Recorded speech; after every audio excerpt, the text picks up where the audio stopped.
ሰላም አለይኩም ወራህመቱላሂ ወበረካቱ። የተወደዳችሁ እንዴት ቆያችሁን? የሚያዝያ 7 2018 ሚንበር ሐበር ጀመረ።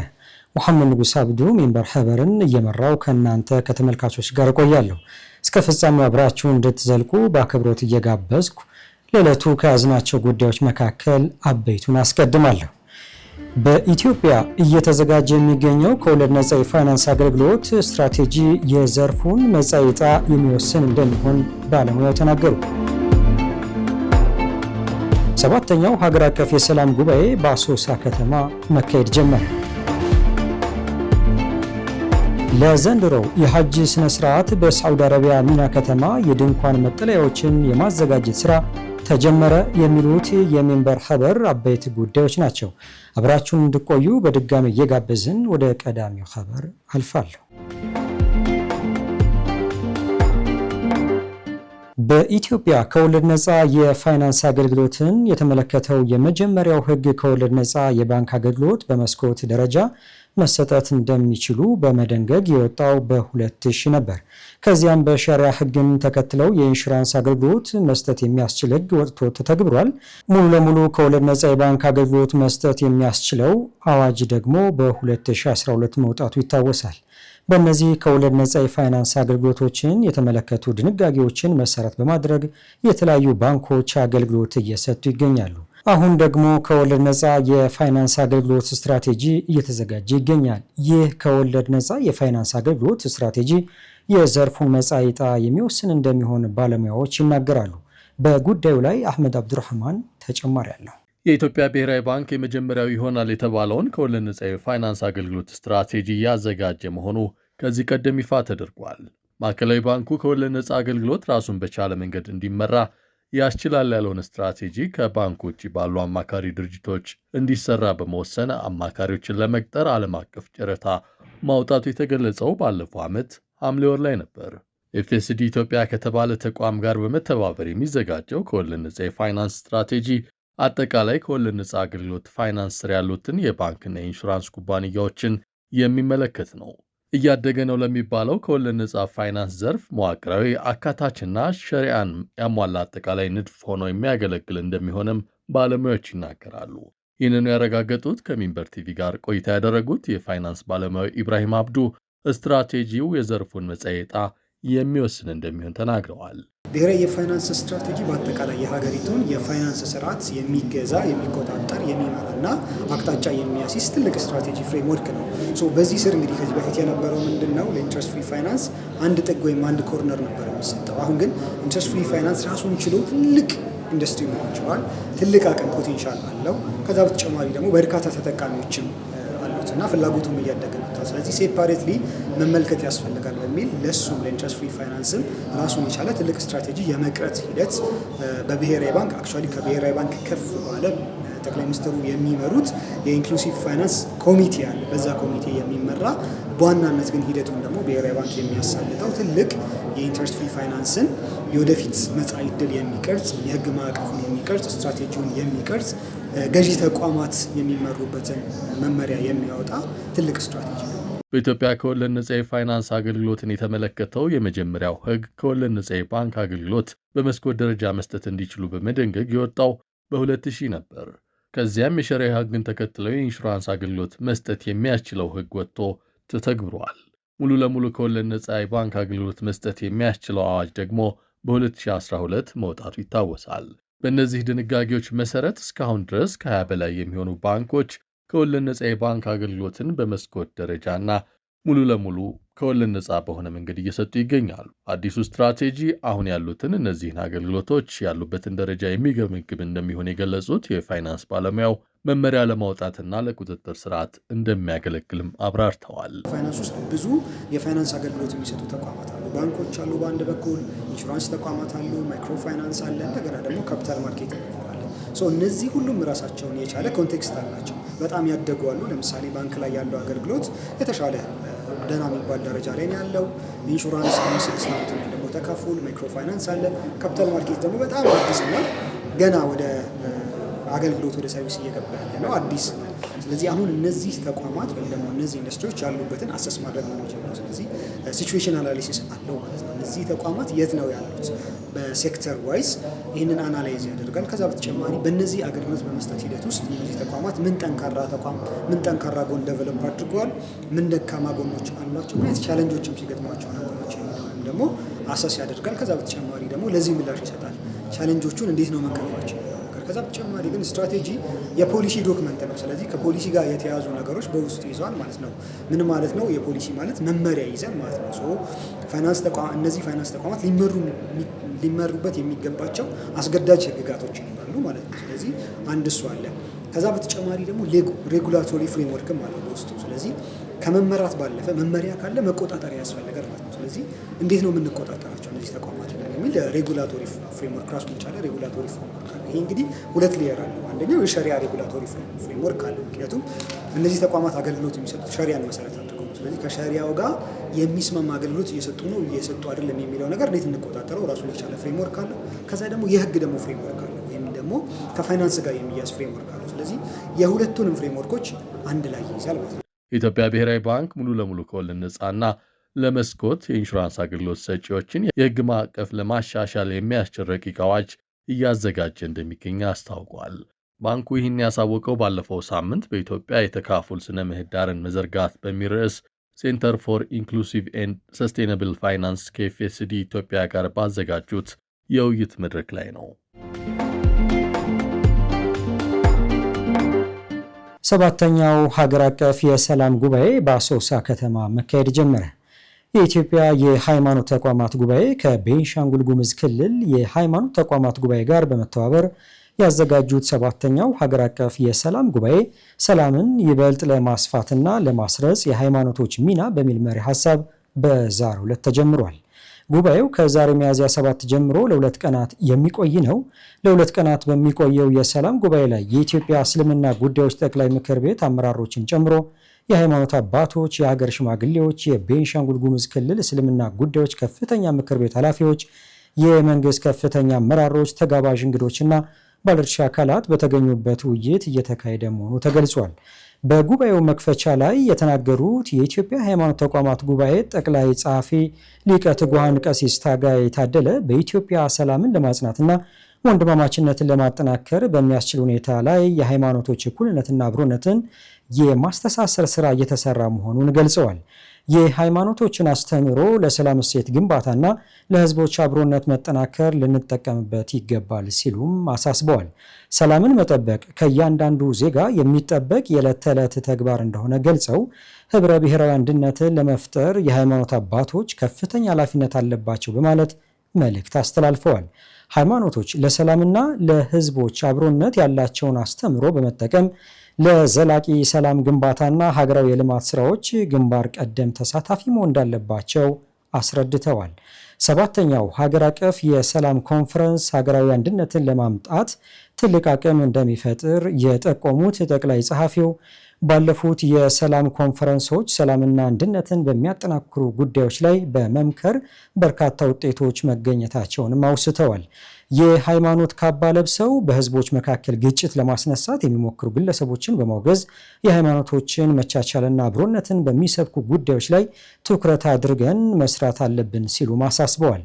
በሰላም መድረኩ ላይ ሰላምን ይበልጥ ለማስረጽ የሃይማኖቶች ሚናና ተያያዥ ጉዳዮች ዙሪያ ምክክርና ሲምፖዚየም እንደሚካሄድ ይጠበቃል። ስድስተኛው ሀገር አቀፍ የሰላም ጉባኤ ባለፈው የካቲት ወር የመጀመሪያ ሳምንት በማዕከላዊ ኢትዮጵያ ክልል ሆሳና ከተማ መካሄዱ ይታወሳል። ከክፍሉ አትቅር በሚል መሪ ቃል ለሴት ተማሪዎች የ1.5 ሚሊዮን ብር ድጋፍ ተደረገ። የተሟላ ከወለድ ነፃ የባንክ አገልግሎት እየሰጠ በሚገኘው አቢሲኒያ ባንክ በአቢሲኒያ አሚን በኩል የሴት ተማሪዎችን የትምህርት ጉዞ ለማቃናት ያለመ ነው ያለውን የድጋፍ መርሃ ግብር አከናውኗል። ባንኩ መርሃ ግብሩን ያከናወነው ዛሬ ረቡዕ ሚያዝያ 7 2018 በ3 የትምህርት ተቋማት ውስጥ ነው። አቢሲኒያ አሚን ከሃንስ ውመን ኬር ጋር በመተባበር ተፈጥሯዊ ዑደትን ተከትሎ የሚመጣውን የትምህርት መስተጓጎል ለመቅረፍ የ1.5 ሚሊዮን ብር ድጋፍ በድጋሚ ጥቅም ላይ የሚውል የንጽህና መጠበቂያ ቁሳቁስ አበርክቷል። ከክፍሉ አትቅር ኪፕ ሄር አት ስኩል በሚል መሪ ቃል ድጋፉ የተደረገው በአወሊያ በተስፋና በአባድር ትምህርት ቤቶች ለሚማሩ 2000 ሴት ተማሪዎች ነው። ድጋፉ ተማሪዎቹ ያለምንም ስጋትና መደናቀፍ ትምህርታቸውን በትጋት እንዲከታተሉ ማስቻል ታስቦ የተዘጋጀ ነው። ይህንን የድጋፍ መርሃ ግብር በትምህርት ቤቶቹ ተገኝተው ያስረከቡት የአቢሲኒያሚን ከወለድ ነፃ የባንክ አገልግሎት ቺፍ ኦፊሰር አቶ አብዱል ቃድር ሬድዋን ናቸው። የባንኩ ከፍተኛ የስራ ኃላፊዎችና የብራንድ አምባሳደሩ መሐመድ ፈረጅም ተገኝተዋል። ባንኩ ከዚህ ቀደም በዝቅተኛ የኑሮ ደረጃ ላይ ለሚገኙ ወገኖች ድጋፍ ሲያደርግ መቆየቱ ተገልጿል። ክብር ለሀገሬ አሊሞች በሚል የተዘጋጀ ዘጋቢ ፊልም ሊቀርብ ነው። ክብር ለሀገሬ አሊሞች በሚል የተዘጋጀ ዘጋቢ ፊልም የፊታችን ቅዳሜ መጋቢት 10 2018 በአዲስ አበባ ኤሊያና ሆቴል ሊቀርብ መሆኑ አዘጋጁ አስታውቋል። ዘጋቢ ፊልሙን በተመለከተ መግለጫ ተሰጥቷል። የፊልሙ መነሻ የኢትዮጵያ አሊሞች በበርካታ መስዋዕትነት ያዘጋጇቸው የሥነ ጽሑፍ ስራዎች አንጸባራቂ የታሪክ መገለጫዎችና ቅርሶች ከጊዜ ወደ ጊዜ እየጠፉ እየተበላሹና ሕገወጥ በሆኑ መልኩ ከሀገር እየወጡ በመሆኑ ነው ሲሉ የዘጋቢ ፊልሙ ደራሲና ዳይሬክተር ኡስማን ሙሐመድ ሐምዛ ተናግሯል። የእነዚህ የሀገር ባለውለታ የሃይማኖት ሊቃውንት እንዲከበሩ፣ ቅርስ ውርሳቸው እንዲጠበቅና ለተተኪው ትውልድ በተገቢው መንገድ እንዲተላለፍ በማሰብ ዘጋቢ ፊልሙ ማሰናዳቱን አዘጋጁ አብራርቷል። ለሀገርና ለወገን ያበረከቱትን ዘመን ተሻጋሪ ስብዕና እውቅና እንዲቸረው ተገቢውን ቦታ እንዲያገኝና በዘመናዊ መልኩ በትውልድ ቅብብሎሽ እንዲቀጥል እንዲሁም ለሀገር ገጽታ ግንባታ እንዲጠቅም ታስቦ መዘጋጀቱንም አክሎ ገልጿል። የፊልም ዳይሬክተሩ ከዚህ ቀደም ሌላ ዘጋቢ ፊልም ማስመረቃቸውን በማስታወስ በቀጣይ ብርሃን እየቀበሩ በጨለማ መኖር በሚል ጅምር ስራ እንዳለውም አስታውቋል። ሂጅራ ባንክ በስራ ዕድል ፈጠራ ላይ ለመስራት የሚያስችል ስምምነት ተፈራረመ። ሙሉ በሙሉ ከወለድ ነፃ የባንክ አገልግሎት የሚሰጠው ሂጅራ ባንክ በስራ ዕድል ፈጠራ ላይ ለመስራት የሚያስችል ስምምነት ተፈራርሟል።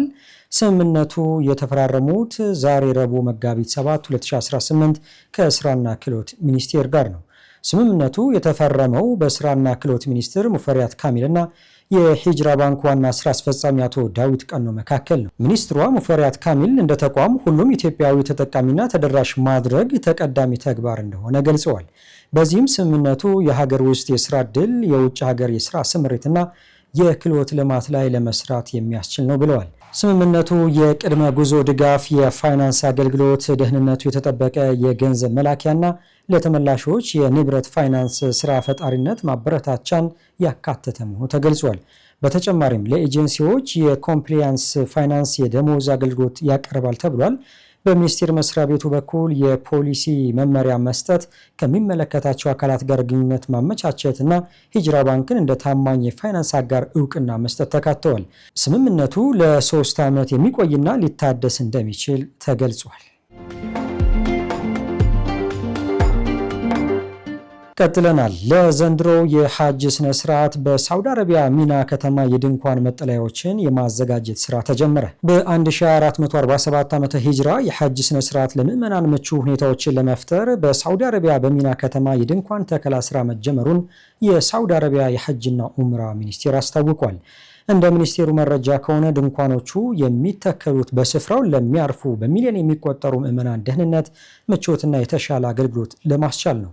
በተጀመረው የድንኳን ዝግጅት ሂደት ውስጥ የአየር ሁኔታ ቁጥጥር የሚደረግባቸው ድንኳኖችን መትከል፣ የእግረኛ መንገዶችን ማስፋፋትና ማጠናከር እንዲሁም በተመረጡ አካባቢዎች የንጽህና አጠባበቅ ክፍሎችን ማዘጋጀትን እንደሚያካትት ተገልጿል። ከዚህ ጋር ተያይዞ የአደጋ ጊዜ ምላሽ ሰጪ ጣቢያዎች፣ የሕክምና ክሊኒኮችና ንጹህ የመጠጥ ውሃ ቦታዎችን ማዘጋጀት የሐጅ ምዕመናን በሚኖራቸው ቆይታ ወቅትም ደህንነታቸውን ለማስጠበቅ ከተመቻቹ አገልግሎቶች ውስጥ ተካተዋል። የሐጅና ኡምራ ሚኒስቴር ከማዘጋጃ ቤትና ከሲቪል መከላከያ ቡድኖች ጋር በመሆን ለቅኝት ወይም አሰሳ ጥራትና ለደህንነት አገልግሎት መሻሻል ያግዛሉ የተባሉ የህዝብ አስተዳደር ደንቦችና የቴክኖሎጂ ውጤት የሆኑ የዲጂታል መከታተያ መሳሪያዎችን ስራ ላይ እንደሚያውል አስታውቋል። ሚኒስቴሩ አያይዞም ለትራንስፖርት አገልግሎት የሚውሉ መንገዶች፣ የመንገድ ዳር ምልክቶችና የማረፊያ ቦታዎች መጨናነቅን ለመቀነስና በእድሜ የገፉ ምዕመናንና ለመንቀሳቀስ የሚቸገሩ ምዕመናንን ለመደገፍ አመቺ በሆነ መልኩ እንደገና ተቀይረዋል ብሏል። ኢስላሚክ ኢንፎርሜሽን እንደዘገበው ሁሉም ተቋማት የጤናና የደህንነት መስፈርቶችን ለማሟላት ጥብቅ በሆነ የጥራት ፍተሻ ማለፍ ይኖርባቸዋል። ከሐጅ ስነስርዓት ሃይማኖታዊ ባህሪ ጋር የተጣጣመ አክብሮት የተሞላበትና ቀልጣፋ አገልግሎት መኖሩን ለማረጋገጥ ለበጎ ፈቃደኞችና ለአገልግሎት ሰራተኞች የስልጠና ፕሮግራሞች ተመቻችተዋል። የተወደዳችሁ አሁንም እየተከታተላችሁ የምትገኙት ሚንበር ኸበርን ነው። አብራችሁን ስላላችሁ ደስ ይለናል። ለሚንበር ኸበር ጥቆማ ወይም አስተያየት ካላችሁ በአጭር የስልክ ቁጥር 9282 ብትልኩልን አጣርተን መልሰን ለእናንተ እናቀርባለን። የሚቀናችሁ ማህበራዊ ሚዲያ ከሆነ በሁሉም አማራጮች @ሚንበር ቲቪ ብላችሁ ብትፈልጉን ታገኙናላችሁ። ድረገጻችን www.minbertv.comን ብትጎበኙ ደግሞ አዳዲስ መረጃ ታገኛላችሁ። አሁን ደግሞ የዕለቱን አብይ ጉዳይ እናስታውሳችሁና እንመለስ። በኢትዮጵያ እየተዘጋጀ የሚገኘው ከወለድ ነፃ የፋይናንስ አገልግሎት ስትራቴጂ የዘርፉን መጻኢ ዕጣ የሚወስን እንደሚሆን ባለሙያው ተናገሩ። ከቆይታ በኋላ የዓለም የዋጋ ግሽበት በ0.6 በመቶ ከፍ ብሎ 4.4 በመቶ ይደርሳል ሲል IMF በአዲስ ሪፖርቱ አመለከተ። እንመለስበታለን፣ ይጠብቁን። ስፔን ለ500 ሺህ ህገወጥ ስደተኞች ህጋዊ የመኖሪያ ፈቃድ ልትሰጥ ነው። የስፔን መንግስት 500 ሺህ ለሚሆኑ ህገወጥ ስደተኞች ህጋዊ ሰነድ በመስጠት መደበኛ የሥራ ኃይሉን እንዲቀላቀሉ የሚያደርገውን እቅድ አጽድቋል።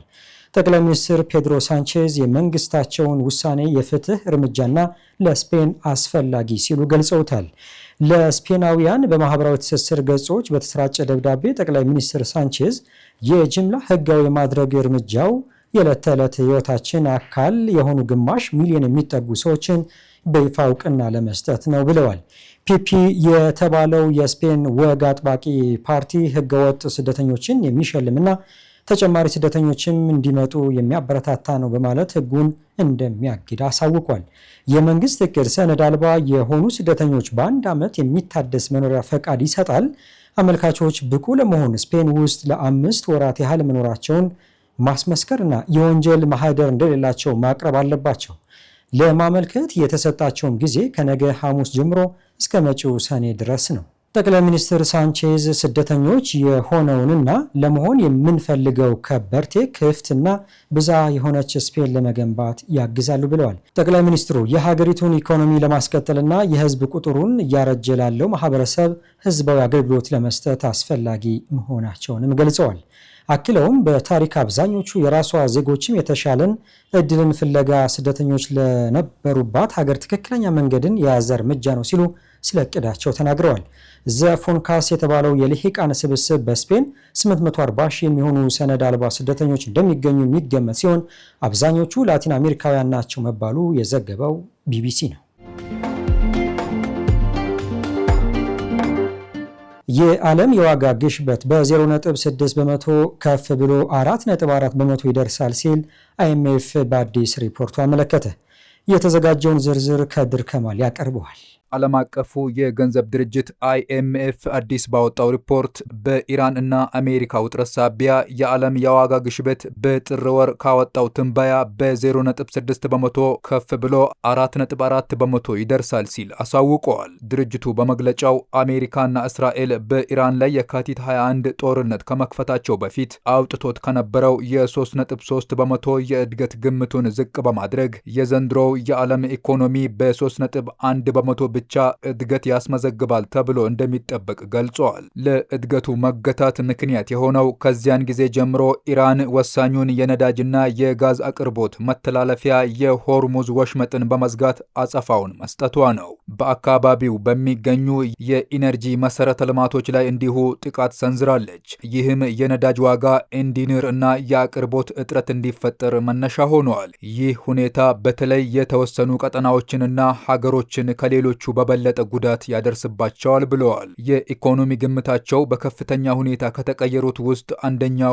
ኢራን ነች። ሀገሪቱ በ2026 ይኖራታል ተብሎ ይገመት የነበረው መጠነኛ እድገት በ7.2 በመቶ ቀንሶ የ6.1 በመቶ የኢኮኖሚ መኮማተር እንደሚያጋጥማት ተተንብየዋል። IMF የሳውዲ አረቢያንም የሀገር ውስጥ ጠቅላላ ምርት እድገት ትንበያ ከ4.5 በመቶ ወደ 3.1 በመቶ ዝቅ አድርጎታል። IMF ወርልድ ኢኮኖሚክ አውትሉክ በተሰኘ ሪፖርቱ ላይ በመካከለኛው ምስራቅ ያለው ግጭት አፋጣኝ የፖሊሲ ምርጫዎችን አስከትሏል ያለ ሲሆን ይህ ምርጫ የዋጋ ግሽበትን በመዋጋት እና እድገትን በማስቀጠል መካከል የሚዋልል ነው። መንግስታት በኑሮ ውድነት የተጎዱትን በመርዳት እና የመንግስትን የፋይናንስ አቅም መልሶ በመገንባት መካከል ያለ ምርጫ ውስጥ እንዲገቡ ያደርጋቸዋል። የድርጅቱ ዋና ኢኮኖሚስት ፒየር ኦሊቪዬ ጎሪንቻስ ሁኔታው በሀገሮች መካከል በጣም ያልተመጣጠነ ነው። በተለይም በግጭት ቀጠና ውስጥ ያሉ የፍጆታ ዕቃዎችን ወደ ሀገር ውስጥ የሚያስገቡ ዝቅተኛ ገቢ ያላቸው እና